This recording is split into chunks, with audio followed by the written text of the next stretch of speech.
Alright, what do you think of that? This is my Saturn bowl. It's a multi-axis turning. You can see there. Sorry, I'm not trying to mumble. It's cherry, and it's resin with some Pearl X just in the resin. This is my second attempt. First one didn't turn out so well. I had issues with my spur drive, and then I also had issues with the amount of offset I put in it. So number one, this spur drive, junk. It didn't want to hold on right. This is the one that came with the lathe. I'm not saying this one's bad, but this right here is from this one and going around in there. It's, essentially what you're doing is you're only holding on to it like this. Got one of these spring-loaded steb center, Robert Sorby steb center. This thing worked great, and so I just put her in here, and then you can see that. So anyways, the little teeth, once it gets in there, grab a hold of it pretty well, and that's what I finally ended up using on this. Most of the first half of this turning is going to be off of that spur drive, so we can't have it spinning. I think it's about roughly 8 inches. I should have done a few things different. Essentially, this is what I wanted. I think I need this to be a little bit thinner. This, like I said, this was my prototype, second attempt. That was my first attempt. You see, she doesn't, yeah. But hey, it's a failure, but I didn't give up. So this, even though it's off a little bit, you can see we're a little thin here and off here. That was something else I did wrong. And essentially, what happened was when I put my spur drive on, took the face off of this side here. And I shouldn't have. I didn't have anything to mount up against the chuck when I put the worm screw in it.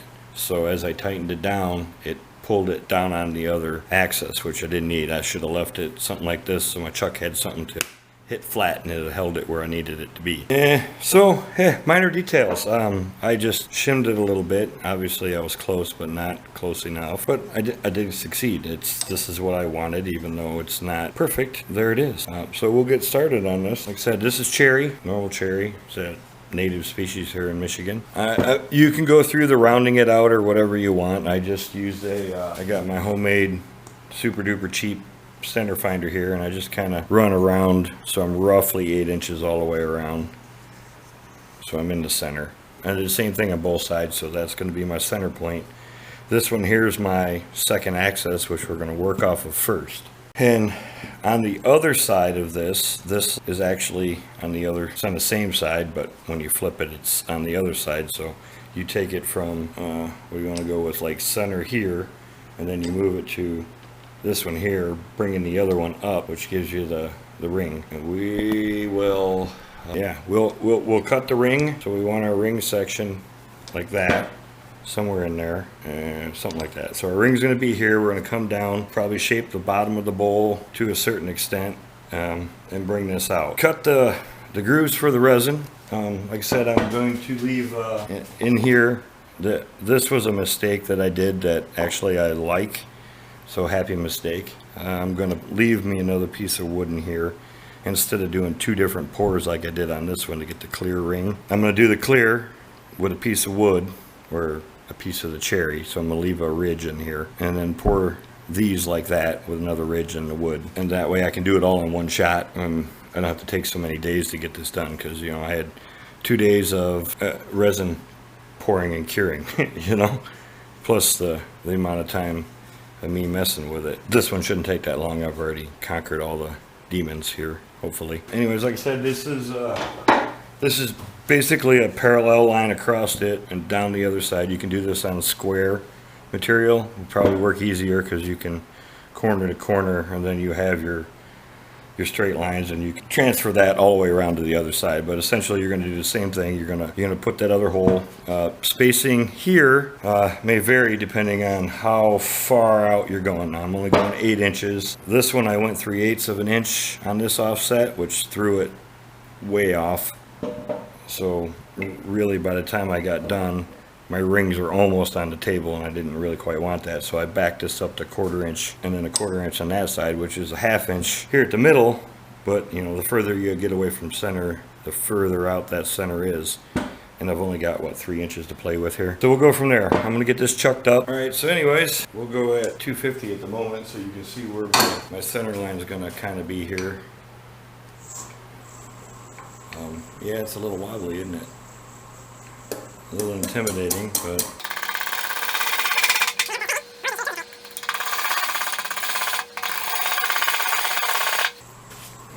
so anyways, roughly it's going to be our ring right in that general area. So everything we do from this point on is based around that. We can move it over because I'm not all the way down yet. This is going to roll under is the bottom of my bowl. That's why I put this down. And I could probably speed this up a little bit instead of going to 250 to what 500 does. It don't look too bad, huh?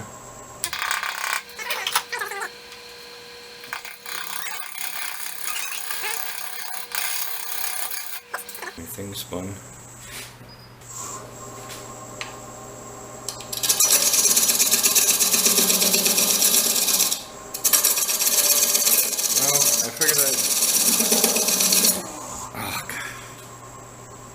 That is really not good. I figured I'd come out here and try to get this done. So I have a video for this week, and my material is spinning in the spur drive, which is not good. It makes things difficult.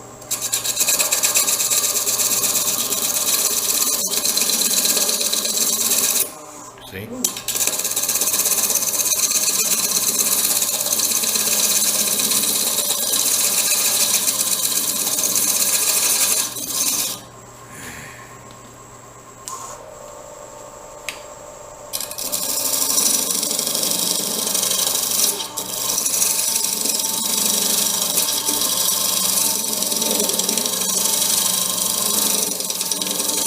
These were problems I was having on the last one. Alright, so as you just seen, it was actually yesterday, I was having problems with the spur drive spinning. I'm not sure if it was in maybe some sapwood that was softer and have that issue on the other one. So I soaked it with thin CA glue and let that soak in and harden, and then I filled the, I guess, ring you want to call it, that the teeth bored out in it, full of CA, and let that sit overnight. So we're tomorrow, I'm in tomorrow, or it's tomorrow, however you want to look at it. But anyways, I've kind of messed with it to see if it was going to be okay. I'm going to true this up a little. As you can see, it's got quite a bit of wobble to it.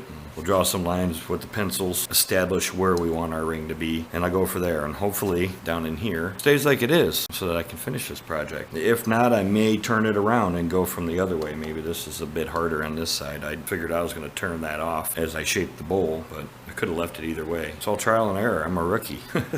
We'll figure it out. Right at the moment, I'm going to finish truing that up because you can see it's a bit, that's still the wax in there. It's got a lump in it, but I was just messing with it to make sure it stayed in play. I've also turned the speed up. That might have had something to do with it. Banging like that just ripped it through it. So right now I'm running at 1020, and I think I'm going to turn it up to about 1250. It's not really too bad, so I'm going to go with that. A round nose scraper, it's all I'm using right now.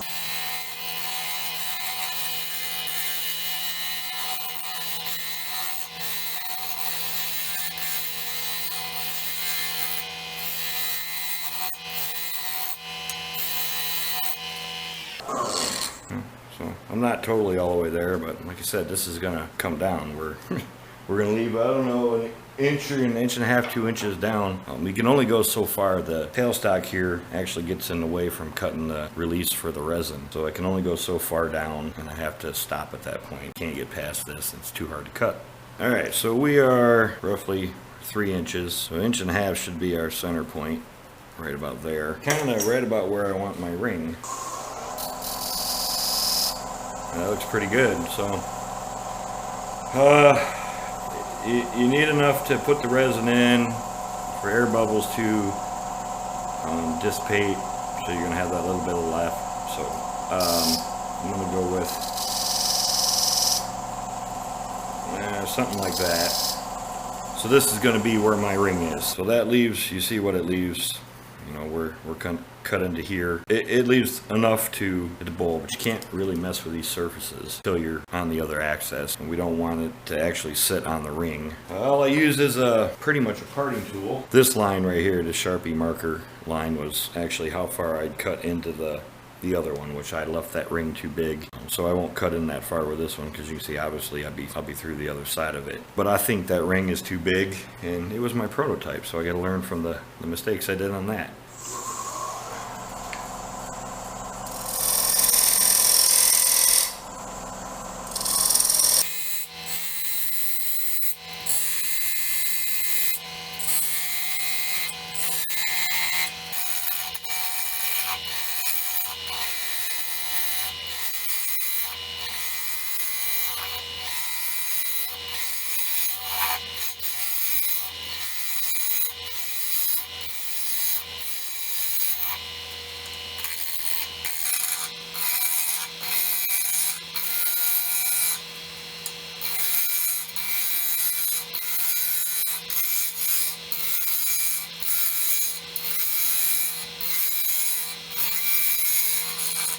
Kind of need both sides to be the same height. I got a long ways to go. There you go. So this still has to go down even to match the other one, and this side still has to go down.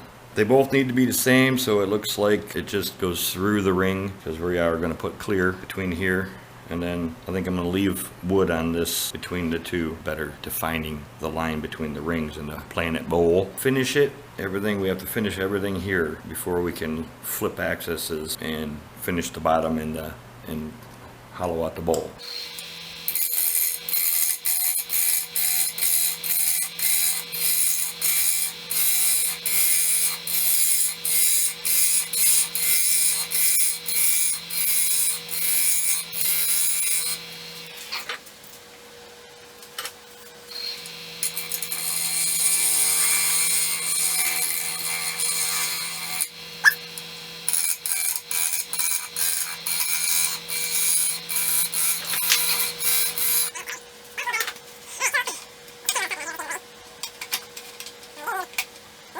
It's really kind of unbelievable how that Sharpie escapes all the time. So anyways, if you can see what I'm doing here, I'm only going to come in so far, right? So that's where I want to come into. I'm going to be right up against this, coming in straight that way to that first line. We'll move you around so you can see what I'm doing. But I'm going to leave me a void, piece of wood, another void, piece of wood, another void out to the end, and then leave the wood ring on the outside of it. That's my plan anyway. So anyways, I'm gonna go right straight in here, see how this is right here.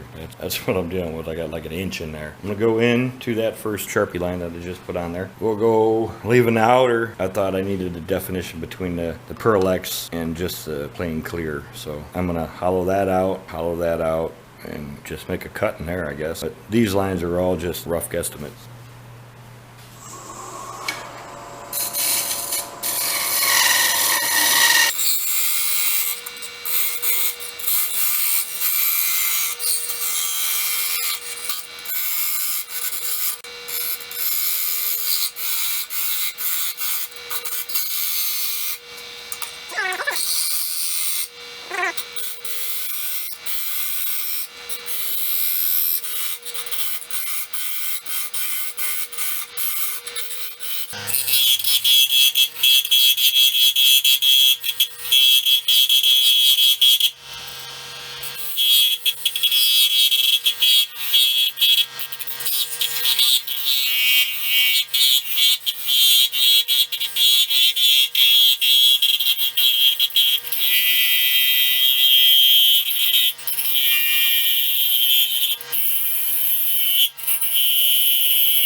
Anyway, there you go. So clear resin, Pearl X, and then more Pearl X. So this inside one's gonna be clear resin. I did the last one in 2 pours. I thought I'd just do these in single pours, you know, pour clear, and then I think I'm not gonna do it that way. So I think this is gonna be a 2-day process, because I don't really want the Pearl X to roll inside of this one. So I'll pour the clear, and then we'll go from there. I'll mix it up and show you the pour on it. We all know how to mix it, but we'll cover that then.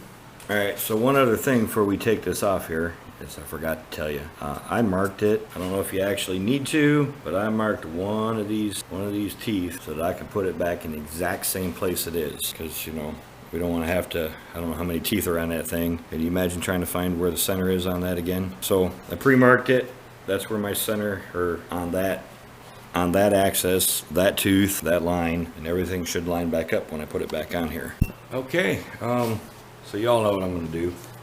I'm gonna mix this stuff, Bama wood glaze coat, mix up my parts. I think I changed my mind. I think I am gonna pour the clear and come back and mix the just the Pearl X powdered pigment, the silver or white or whatever that is. That's all I mixed into it.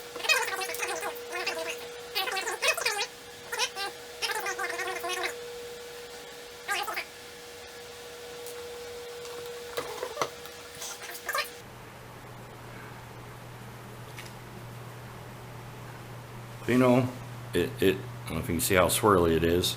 I gotta mix that till it's clear. They say not to mix it vigorously with the air bubbles.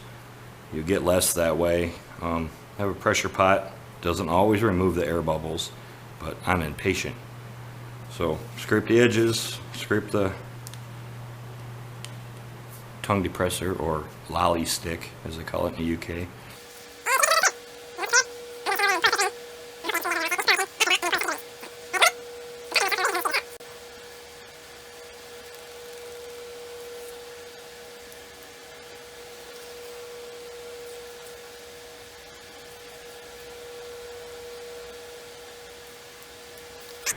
Hey y'all, come with me.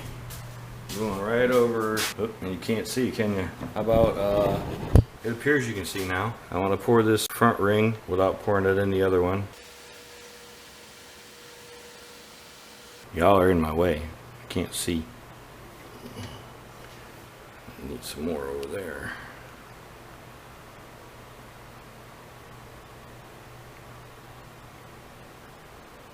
Uh-oh. Uh-oh.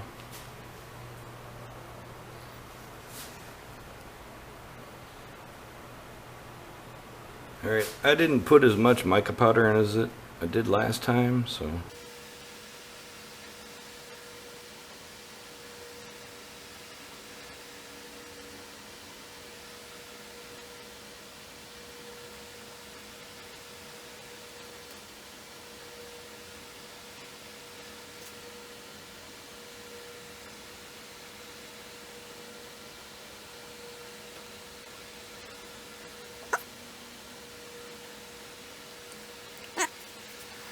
I think that's all we're gonna get for now. Come back tomorrow. Check it out. Put it back on the lathe and turn it. Alright, well I think I'm gonna make this a two-part video and try to leave as much content as I can on what I was doing and why I was doing it, how I was doing it, speed up some of it without any music. But anyways, it's pretty long and it was pretty time consuming to do what I did as far as editing. But I tried to leave as much as I could without the constant rambling that I do.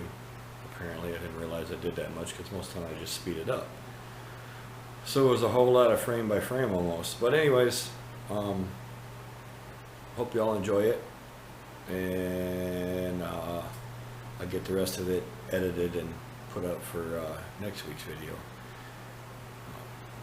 I could have sped it all up, but then you kind of miss it, the idea of what I'm doing and why I'm doing it.